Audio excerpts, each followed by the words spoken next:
بسم اللہ الرحمن الرحیم۔ السلام علیکم، میں ہوں محمد اشفاق۔ میڈیکل سائنس نے انسان کی یادوں کو، حافظے کو 3 حصوں میں تقسیم کیا ہے۔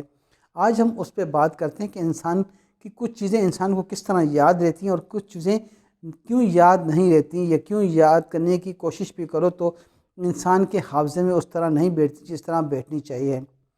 سب سے پہلے جو انسانی ذہن جو کام کرتا ہے، وہ پہلا پلیٹ فارم ہوتا ہے ہیپو کیمپس۔ یہ وہ فریم ورک ہوتا ہے جو آپ کے روزمرہ کے واقعات کو، ان کو تمام جزیات کے ساتھ پہلے ایک فریم ورک کی طرح وہ ان کو ایک سیکوینس کے ساتھ مرتب کرتا ہے کہ کون سا واقعہ کس وقت ہوا، کون سی چیز پہلے ہوئی، کون سی چیز بعد میں ہوئی۔ اس کے بعد اگر ہم دیکھیں کہ آپ کی زندگی میں سیکوینس کتنا اہم ہوتا ہے، یہ واقعات کا سیکوینس اگر یہ بے ترتیب رہے گا تو پھر آپ نہ کسی کو کوئی بات بتا سکتے ہیں، نہ ہی کسی چیز کو ایکسپلین کر سکتے ہیں آپ۔ اس کی میں مثال اس طرح آپ کو دوں کہ اگر آپ کا کوئی کیس چل رہا ہے، وکیل آپ سے جرا کرتا ہے، یا آپ کسی کے لیے یا کسی کے خلاف گواہی دینے گئے ہیں، تو اس وقت پھر آپ سے وکیل جب بات کرے گا کہ بھائی ہاں آپ کس وقت آئے یا وہ کس وقت آیا، یہ واقعہ کس وقت ہوا، یہ سیکوینس، جب اگر آپ صحیح جواب نہیں دے سکیں گے تو الٹا کیس آپ کے خلاف چلا جائے گا۔ یہ چھوٹی سی جو سیکوینس جو ہوتی ہے یہ بہت اہم ہوتی ہے۔ اسی طرح اگر آپ دیکھیں کہ جب آپ کمپیوٹر استعمال کرتے ہیں، کوئی فولڈر بناتے ہیں، کسی ڈرائیو میں رکھتے ہیں، تو اس فولڈر کو جب آپ دوبارہ کھولتے ہیں، دوبارہ سیو کرتے ہیں، تو وہ چیز اس جگہ پہ سیو نہیں ہوتی، بلکہ ہارڈ ڈسک ایک راؤنڈ شیپ میں اس طرح ہوتا ہے، اس راؤنڈ میں کسی دوسری جگہ پہ جا کے سیو ہوتی ہے۔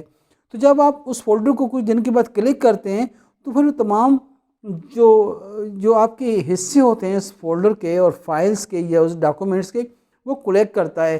تو اس طرح فائل کھولنے میں تھوڑی دیر ہوتی ہے، لیکن کلیکٹ کر کے ایک جگہ جمع کر کے آپ کے لیے اوپن کرتا ہے۔ اس کے لیے ایک اور آپشن ہوتا ہے ڈی فریگمنٹیشن۔ جب آپ وہ کرتے ہیں تو پھر وہ فائلیں جلدی کھل جاتی ہیں۔ اسی طرح کوئی چیزیں اگر آپ کے ذہن میں آپ انہیں جس طرح ترتیب کرتے رہتے ہیں یا یاد کرتے ہیں یا دہراتے ہیں، تو وہ آپ کا ایک سیکوینس ایک دم صحیح بن جاتا ہے اور آپ پٹ ایک دم آپ اس چیز کو بیان کر دیتے ہیں۔ تو یہ پہلا فریم ورک ہوتا ہے۔ دوسرا جو فریم ورک ہوتا ہے وہ ہوتا ہے، اس کو 2 حصوں میں تقسیم کیا گیا ہے۔ ایک ہوتا ہے ایگو سینٹرک اور دوسرا ہوتا ہے ایلو سینٹرک۔ ایگو سینٹرک کیا چیز ہوتی ہے؟ ایگو سینٹرک یہ چیز ہوتی ہے کہ جو آپ اپنی مرضی سے کرتے ہیں، جو اپنے جذبات سے کرتے ہیں، جو اپنے دل سے چیز کرتے ہیں، وہ ایگو سینٹرک ہوتی ہے، اور وہ آپ کو بہت زیادہ یاد آ جاتی ہے، بہت جلدی آپ کے حافظے میں، آپ کی یادوں میں پیوست ہو جاتی ہے۔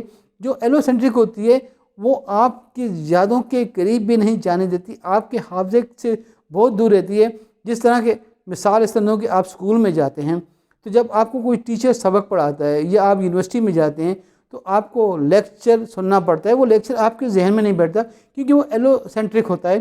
وہ آپ کو دوسرا آدمی آپ کے اندر فیڈ کرنے کی کوشش کرتا ہے، آپ کو سمجھانے کی کوشش کرتا ہے، جو بہت کم کسی کو سمجھ آتا ہے۔ بار بار جا کر دہرانے سے کہیں جا کے ہمیں وہ چیز سمجھ آتی ہے، تو اسے ایلو سینٹرک کہتے ہیں۔ جو ہوتے ہیں ایگو سینٹرک، وہ آپ کے جذبات سے، آپ دل سے وہ چیز کرنا چاہتے ہیں۔ فار ایگزامپل آپ اسکول میں جاتے ہیں، تو جب اسکول میں جاتے ہیں تو آپ اپنے کسی دوست کے ساتھ باتیں جو کرتے ہیں، یا کسی خاص دوست کے ساتھ کوئی بات کرتے ہیں، یا کوئی خاص آپ کو بات بتاتا ہے، تو وہ ایک ہی بار بات بتائی جاتی ہے، لیکن وہ آپ کے حافظے میں پیوست ہو کر رہ جاتی ہے، آپ کی یادوں کا حصہ بن جاتی ہے۔ بعض یادیں تو ایسی ہوتی ہیں، بعض بچپن کی باتیں ایسی ہوتی ہیں کہ وہ بڑھاپے کی عمر تک آپ کو یاد رہتی ہیں، بلکہ آپ عموماً اسے دہراتے بھی ہیں۔ اس طرح جب آپ کوئی فلم دیکھتے ہیں یا کوئی ڈرامہ دیکھتے ہیں تو اس کے اچھے سین آپ کے ذہن میں ایک جگہ بنا لیتے ہیں، آپ انہیں بار بار دہراتے ہیں، بسا اوقات آپ اچھی یادوں کو دہراتے ہوئے مسکراتے ہیں۔ تحقیق کہتی ہے کہ جو چیزیں انسان دل سے کرتا ہے وہ آپ کی جو یادداشت میں اس طرح محفوظ جاتی ہیں کہ آپ کو اس کو دہرانے کی ضرورت بھی نہیں پڑتی، جب چاہیں آپ اسے کال کر سکتے ہیں۔ تو لیکن جو دوسری چیزیں جیسے لیکچر ہوتا ہے یا کام ہوتا ہے یا کچھ سمجھاتے ہیں آپ کو یا کچھ چیز، وہ آپ کے ذہن میں اس طرح جگہ نہیں بناتی، کیونکہ اسے ایلو سینٹرک کہتے ہیں، کہ وہ آپ اپنی مرضی سے نہیں کرے، بلکہ دوسرا آپ کے اوپر تھوپنے کی کوشش کر رہا ہے، یا آپ کو سمجھانے کی کوشش کر رہا ہے، یا آپ کو پڑھانے کی کوشش کر رہا ہے۔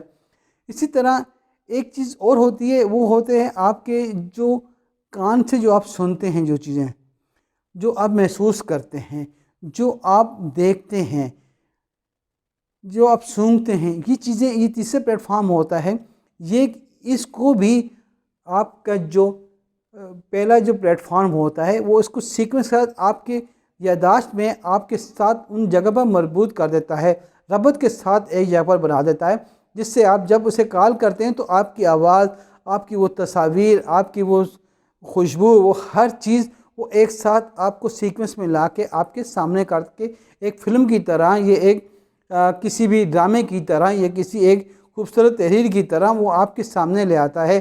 آپ اس کو پھر دہراتے جاتے ہیں۔ بس اوقات انسان اچھی چیزوں کو بار بار دہراتا ہے، اور بری چیزیں جو بری یادیں ہوتی ہیں وہ اسے جان چھٹکانے کی کوشش کرتا رہتا ہے۔ لیکن بات وہی ہے کہ ہماری جو سب سے جو مین چیز ہوتی ہے وہ ہوتی ہے کہ آپ کی دلچسپی کیا ہے، آپ کا انٹرسٹ کیا ہے۔ یہاں پہ ایک اور چیز میں آپ کو آخر پہ بتاتا چلوں کہ انسان بعض اوقات کوئی چیزیں اپنے ذہن میں خیالی طور پر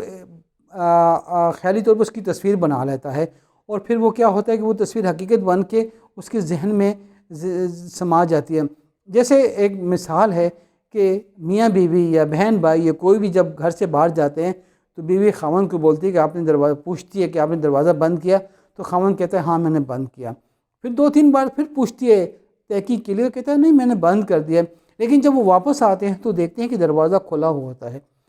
بڑے بیوی بھی ناراض ہوتی ہے اور مرد بھی پریشان ہوتا ہے کہ شوہر بھی، کہ بھئی یہ کیا ہو گیا۔ حالانکہ اس طرح ہوتا ہے کہ اس نے اپنی یادوں میں اس چیز کو محفوظ کیا تھا کہ ہاں میں نے یار بند کر دیا ہے۔ پھر وہ حقیقت سمجھ لیتا ہے۔ جب حقیقت سمجھتا ہے تو پھر کیا ہوتا ہے کہ وہ اس چیز کو یقین کر کے وہ چلا جاتا ہے۔ یہ چیزیں اس پہ تحقیقات ہو رہی ہیں کیمبرج یونیورسٹی کے نیورو ڈپارٹمنٹ میں آپ کو ہو سکتا ہے اس کا لنک بھی پیش کر دوں گا، آپ مزید تحقیقات اس پہ دیکھ سکتے ہیں کہ کیا اس میں ریسرچ ہو رہی ہے، اور کس طرح سلیکٹیو انفارمیشن کو، کس طرح یادداشت کو آپ محفوظ کر سکتے ہیں۔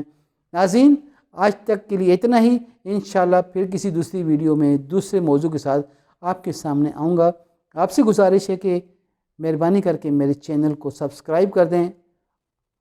اللہ آپ کا اور میرا، ہم سب کا حامی و ناصر۔ السلام علیکم، اللہ حافظ۔